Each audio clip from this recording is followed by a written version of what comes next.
Dave here. Just going out for a little jaunt in the golf cart. I caught myself a case of the COVIDs.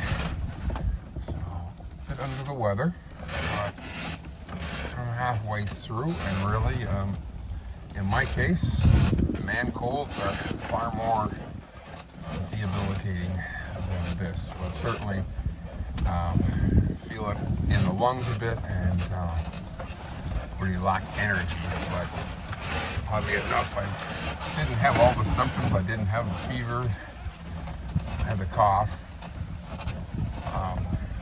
but yeah, so I thought, you know what, there's one thing, and don't worry, by watching this video you can't catch my COVID, no matter what other videos may say you could, but you can't. All these theories out there. But I was thinking, I've done a lot of videos on a lot of different things. And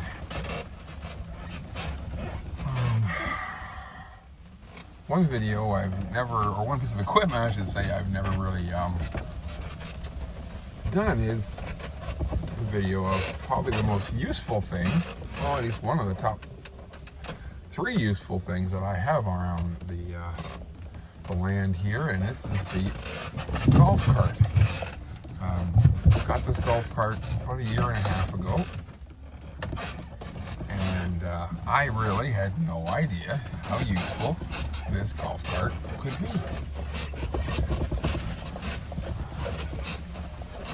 It truly has been an instrument of great help. Realize a golf cart, some people think golf carts are toys. Really, they're not. These are commercially, industrially made and designed units to be worked every single day and for years and years on end. I mean, golf carts have been around and been used for 20, 30 years. And right now I'm going through some heavier muck, but it's actually surprising how far it will go. To be honest, I don't feel like pushing it today because I am sort of weak and don't think any of these trails would be fun to push it back out if I did get stuck. But I'm just going to give you a quick review on this golf cart.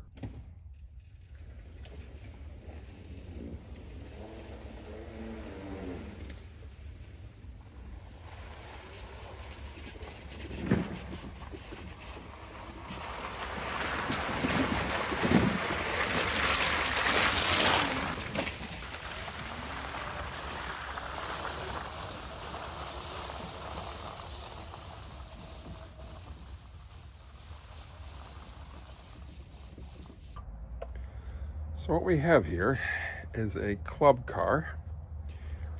It's I believe a 2018 model. We got it right from the golf course when they returned it. And then we had it modified, raised the suspension 3 inches, put on these larger wheels, put a heavy-duty spring kit in the front and back, LED light, which is very bright, works really well in the night. You can totally see everything you're going to see. That's the light switch. We have a volt gauge here, which we're running at 62% right now. We have a cigarette lighter up here. Great if you got an adapter you can plug in and power a lot of different things. Of course, it doesn't want to open right now. Excuse the COVID cough. Lots of storage. Cup holders for it's 48 volt. You do need to, and I learned this. Well, I had to learn always hard knocks. But anyway, you do need to add water to these batteries on a monthly basis. Not a lot, but you need to stay on top of that. I didn't do it for the first few months and started losing performance, and then went and popped them open and found a lot of dry cells or low cells, and of course that is not good for your batteries. It's got the we had a 2-inch hitch put on it. This thing is an amazing puller. I mean, it's a solid axle, but we have pulled dozens and dozens and dozens of 4x8 loads, trailer loads of firewood full. I mean, there's probably about a cord in that, and this thing has not, it doesn't even know it's back there. It pulls it up to the house, no problem. It pulls our little small boat. We have a 12-foot boat. It pulls it about 5 kilometers to the river and launches it down there. Again, no problem. There's a fair bit of ground clearance. I should measure and tell you, but I'm going to say there's probably 7-8 inches of ground clearance at the lowest point.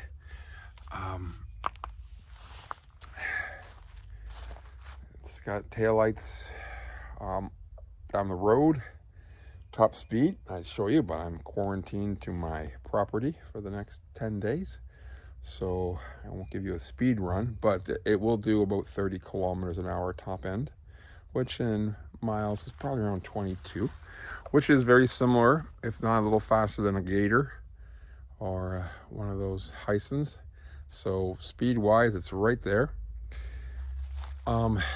This is a, I'm not even gonna do it, but this is a fold out bed. So when this folds up, it's got another bench seat back here.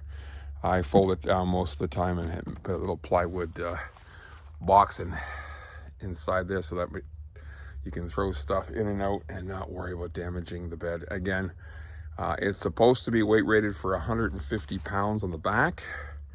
I guarantee you we've had 400 pounds back there. And again, you get 2 adults sitting back there, that's 300 pounds.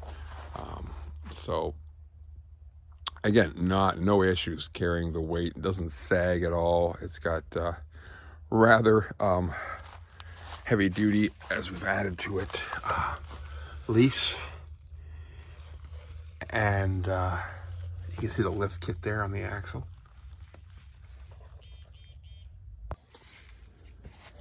Yeah, so obviously you got standard steering, no power steering here, really not needed, especially the speeds this thing can do. I mean, I have had a few things where it does spin your hand if you're not prepared. We had the mirror installed. Obviously, comes with the standard roof. It's got the windshield for the colder days when you're blasting down the road in particular. Otherwise, I prefer it down. Why would a person get this over a quad or a side-by-side? Well, I'll be honest, I have ordered my new side-by-side in April. It's now November, still not come in yet, but it will take a lot of the duties off this. But this thing is still going to be used so much. One, I would never start up an expensive quad just to run 5 minutes over to the cabins and check something out. Or if I wanted to run down the road and get the mail. It just doesn't make sense to start up a gas engine and run it while it's ice cold on all these short trips. Whereas, man, when you got a golf cart, there is no warm-up. I mean, you can pull ahead 5 feet, stop, load up the trailer behind it or the back, pull another 5 feet ahead, do it again over and over all day long, and it don't care.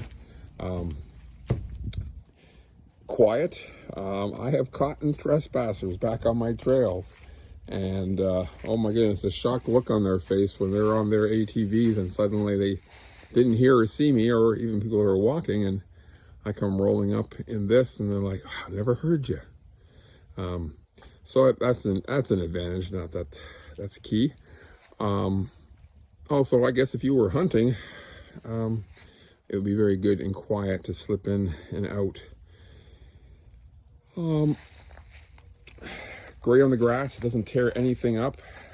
Pros and cons of that is it is truly only, like everything else, two-wheel drive. When you actually need it, it's only one-wheel drive. So if you're going to be in mucky ground, you will get stuck. If you're on grass or rocky trails, it'll go and go and go. But we have a lot of bog here, which is, this year's been a super wet summer. So the back half of my 16 acres, I haven't been able to get to on this because it just wouldn't get there. It would be stuck. In all fairness, my tractor wouldn't get back there without destroying all the trails either. But again, with this new side-by-side coming, which I can't wait, that'll be able to take that chore off this and going back there in the muds and hauling out logs. I have dragged logs out. I'll try and see if I can dig up my old video of me dragging a log, no problem, out. Very impressive. Very, fuel efficient. I mean, I can't tell you. I mean, we just plug it in, but we have never noticed a change in our hydro bill. This thing goes out and gets used every day. If the kids aren't out in it, the grandkids love it. What question I had was between going gas and electric. I think I'm glad I went electric, although there was so many pros to the gas. Those gas Yamaha ones, they last forever. You'll get 30 years out of them. Again, because the golf carts are commercially made. They're designed to be last. They're not like even a side-by-side. Side-by-sides and ATVs, they're not commercially made for the industry. They're residential units. But nothing engineering like a specific unit like this would be. But we went with electric for a number of reasons. It's nice that I'm not going to store gas in the main house.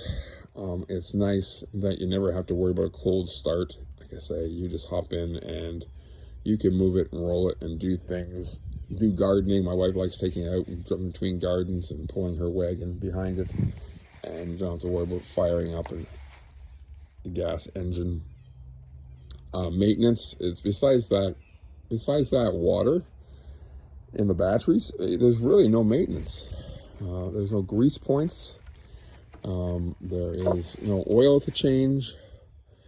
There's no cooling fins to keep clear. It's pretty dang maintenance free. The range, we have driven as far as 30 kilometers, and that's on the road, so not on a trail, but 30 kilometers on the road, basically pegged, so running wide open, and we've gotten back with still reserve battery left.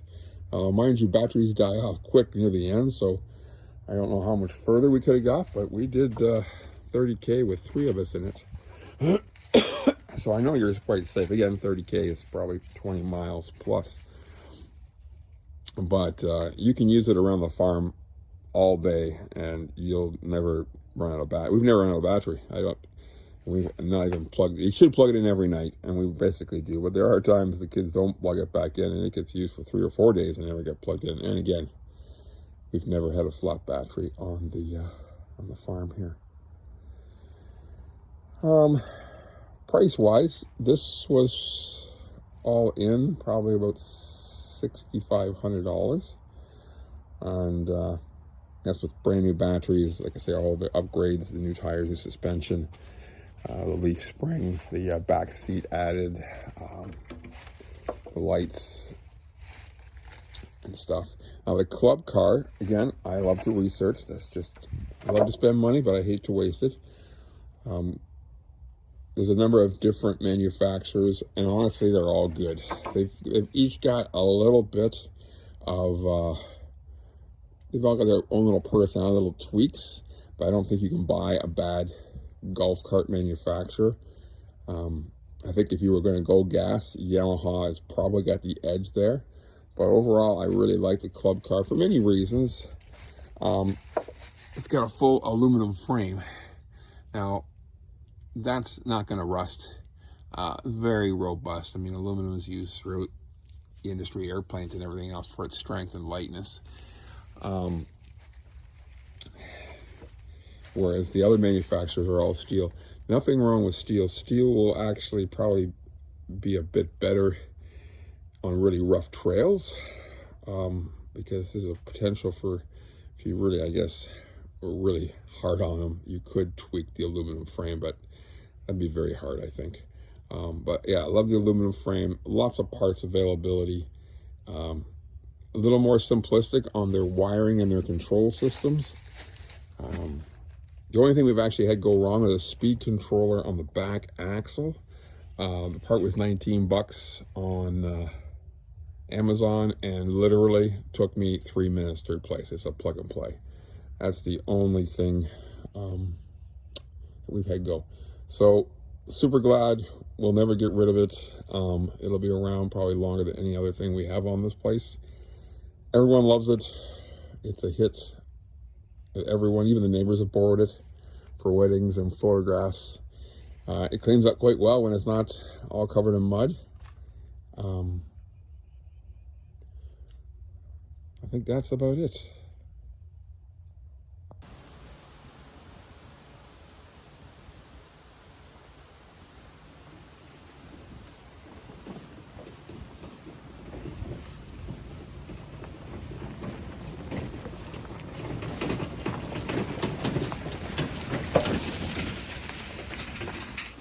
So we got a 4x8 trailer full of firewood, and again, golf cart. No problem. Even up this steep hill here, grass is kind of wet. No problem getting it up. Unfortunately, it works. And to the house and to the woodshed. No problem. Today we did a lot of tree limbing, about 8 trailers load of this. Again, with a golf cart, you don't mind moving ahead 5 feet, crawling on the trailer, getting the chainsaw out and cutting a few limbs off, and then pulling ahead 5 more feet. Doesn't affect the electric motor, but wouldn't be something you'd want to do all the time with a gas motor. Start and stop, start and stop. At least I don't think so. So again, around the house, yard work, pulling trailers. I guarantee you this thing can easily pull 1,500 pounds without a struggle. Even great to run in the wood and cut some 3-4 foot logs to bring back to make a quick splitting of wood, even though the bush is still pretty soft.